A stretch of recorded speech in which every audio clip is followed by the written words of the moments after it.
ಏನಾದರೂ ಆಗು ಮೊದಲು ಮಾನವನಾಗು ಅನ್ನುವುದನ್ನು ನಾವೆಲ್ಲ ಕೇಳಿದ್ದೀವಿ. ಆದರೆ ಒಳ್ಳೆಯ ಮಾನವನಾಗೋದು ಅಷ್ಟು ಸುಲಭನ? ನಮ್ಮನ್ನು ಕೋಪಗೊಳಿಸೋರು ಇರ್ತಾರೆ, ಟೀಕೆ ಮಾಡೋರು ಇರ್ತಾರೆ, ನಮ್ಮನ್ನು ಅರ್ಥ ಮಾಡಿಕೊಳ್ಳದೆ ಇರೋರು ಇರ್ತಾರೆ. ಮೊದಲೆಲ್ಲ ನಾನು ಕೂಡ ಎಲ್ಲದಕ್ಕೂ ತಕ್ಷಣ ಪ್ರತಿಕ್ರಿಯೆ ಕೊಡ್ತಿದ್ದೆ. ಆದರೆ ವರ್ಷಗಳ ಯೋಗಾಭ್ಯಾಸ ನನಗೆ ಒಂದು ವಿಷಯ ಕಲಿಸಿತು. ಯಾರೋ ಹೇಳಿದ ಮಾತು ನನ್ನ ಮನಸ್ಸಿನೊಳಗೆ ಬಂದು ನನ್ನ ದಿನವನ್ನು ಹಾಳು ಮಾಡಬೇಕಾ ಬೇಡವಾ ಅನ್ನೋ ನಿರ್ಧಾರ ನನ್ನ ಕೈಯಲ್ಲೇ ಇರುತ್ತದೆ.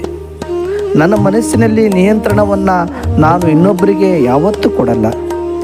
ಯೋಗ ಅಂದರೆ ಕೇವಲ ಆಸನ ಅಲ್ಲ, ನಮ್ಮ ಪ್ರತಿಕ್ರಿಯೆಯನ್ನು ಆಯ್ಕೆ ಮಾಡಿಕೊಳ್ಳುವ ಶಕ್ತಿ.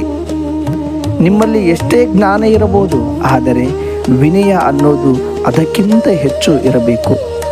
ಅಹಂಕಾರ ಕಡಿಮೆಯಾದಾಗ ಮಾನವೀಯತೆ ಹೆಚ್ಚಾಗುತ್ತೆ. ಮಾನವೀಯತೆ ಹೆಚ್ಚಾದಾಗ ಈ ಪ್ರಪಂಚ ಸ್ವಲ್ಪ ಆದರೂ ಸುಂದರವಾಗಿ ಕಾಣುತ್ತೆ. ಇದಕ್ಕೆ ನೀವೇನಂತೀರಾ? ಹರೇ ಕೃಷ್ಣ.